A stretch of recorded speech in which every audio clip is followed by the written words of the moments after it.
Tired of that old credit card lingering in your Meta Business Suite?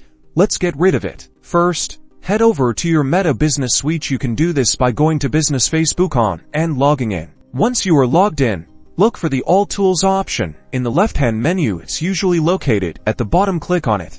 A drop-down menu will appear. Find Billing and Payments in the list and give it a click.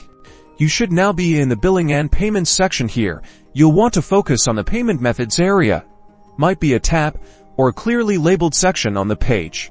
Identify the specific card you want to remove. You might see the last 4 digits of the card number to help you recognize it. Hover your mouse over the card you wish to remove. Look for 3 dots or an options menu icon next to the card details. Click on it. A drop-down menu should appear. Select the Remove or Delete option. A confirmation window will pop up. This is Meta making sure you really want to remove the card. Read the prompt carefully and, if you're sure, click the Remove or Confirm button. And that's it. The card should now be removed from your Meta Business Suite account. You're now in control of your payment information.